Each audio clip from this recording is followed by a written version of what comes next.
Saya mohon sekali ya, kalimatul haqqin itu harus kamu jaga. Caranya jaga ya tadi. Kalau kamu tidak bisa ilmu mantek, misalnya al-alam mutaghayyir wa kullu mutaghayyir hadis la budda min muhdits, itu kenjelimetan. Pakai saja teori umum bahwa gambar apapun jelimetnya itu dimulai dari satu titik. Karena nggak bisa, nggak dimulai dari satu titik, nggak bisa. Maka alam apapun jumlahnya nggak terhingga tetap dimulai dari al-wahidul qahar, yaitu satu titik. Yaitu dalam konteks tauhid tentu itu Allah Subhanahu wa ta'ala. Sehingga Nabi Ibrahim itu orang paling sukses bikin waja'alaha kalimatam baqiyatan fi aqibi.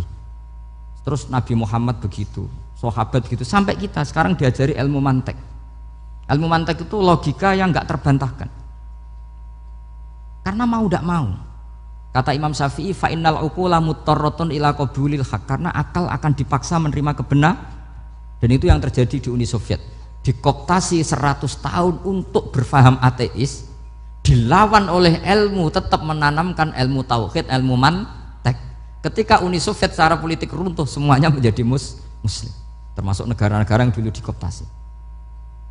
Maka kamu tidak usah kecil hati di Indonesia, apapun rusaknya negara ini, asal kita cara bertauhid benar, insya Allah tetap meninggal husnul khotimah. Karena sudah janjinya Allah, yusabbitu Allahu alladzina amanu bil qaulits tsabit. Sing jelas itu nomor satu tuh al-qaulits tsabit. Memang itu logika yang masuk akal. Jadi jangan kira semua orang ditanya marabbuka, enggak. Banyak ulama yang enggak ditanya. Masyhur itu dalam cerita keramat-keramat. Ada guru tauhid ngajarin tauhid. Setelah ditanya mungkar nakir, Imam Malik datang. Kamu nanya ini, man rabbuka man nabiyuka, kamu tahu ini guru Umul Barohin yang tukang ngaji tauhid. Guru tauhid kok ditanya apa? Tauhid. Malaikatnya enggak jadi tanya. Dan saya percaya cerita-cerita seperti itu karena secara umum itu ala inna auliya Allahi la khaufun alaihim wa lahum yahzanun lahumul busyra fil hayatid dunya wa fil akhirah. Artinya kalau wali itu kok ditanya mungkar nakir berarti ngalami ketakutan. Karena di situ kan digambarkan mungkar nakir itu sewangar, bawa godam. Kalau yang tanya nggak bisa dipukul sampai ajur sak walang-walang. Pokoknya ceritanya kan seru seperti itu. Berarti kalau betul begitu terus ayat la khaufun alaihim wa lahum yahzanun kayak apa? Makanya dalam kitab Nasoihul Ibad itu ada cerita ini. Sampean boleh nggak sependapat dengan saya, tapi semoga nasib sampean nanti digebuki malaikat. Karena orang itu akan mengalami seperti yang dirasakan. Ana indadzoni abdibi. Saya ndak bayangkan akan mengalami itu. Makanya saya ini ngajar tauhid terus. Paling ndak kalau ditanya marabbuka man nabiyuka, sampean tahu profesi saya. Saya ini pengajar tauhid. Dan biji saya 9. Dulu saya di MGS kalau ada teman bijinya tauhid kok 4 terus ahli swarga, tauhidnya jeblok. Jadi kalau bijinya 4 terus ahli swarga, tauhidnya apa? Jeblok. Tapi yang bijinya 9 ahli swarga, tauhidnya itu saya dulu bijinya 9. Terus 9 terus sampai tamat. Karena nggak ada biji 10.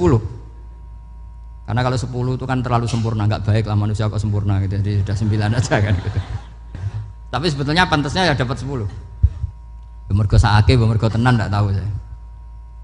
Di Nasoihul Ibad itu ada cerita gini dan saya percaya itu. Di sarahnya itu. Juga di sarah apa itu yang di sarah Syekh Nawawi itu. Pokoknya saya kalau ingat Raden Asnawi pasti ingat Syekh Nawawi. Saya tidak memastikan apa murid guru apa saling istifadah, yang jelas itu teman dekat, teman fil ilm. Sayyidina Ali itu pernah minta kasaf sama Allah. Saya percaya tidak semua orang alami marabbuka ditanya itu. Ya Allah, saya minta kasaf itu ngerti alam gaib. Ingin tahu Umar, jadi diam-diam Sayyidina Ali itu ya mangkal sama Sayyidina, wong kok kerase ngono. Angger wong kok tahu disentak, jajal wani nyentak malaikat ora, itu kata Sayyidina. Jadi dia minta kasaf karena kenangannya dia melihat Umar itu semua orang pernah disentak sama Sayyidina Umar itu. Maka Sayyidina Ali minta kasaf, ya Allah saya ingin melihat Umar menghadapi mungkar nakir, masih garangkah apa enggak? Itu dah itu minta kasaf. Pas kasaf beliau bangun dari kubur, duduk. Dilihat sama Sayyidina Ali ini ngalami kasaf, sama ndak usah tanya, ndak wali kok tanya, ya sudah pokoknya percaya aja. Akhirnya malaikat mungkar nakir datang, itu di situ digambarkan matanya itu kalkidril mughalla, kayak apa itu panci yang dibakar. Wah wow, seru.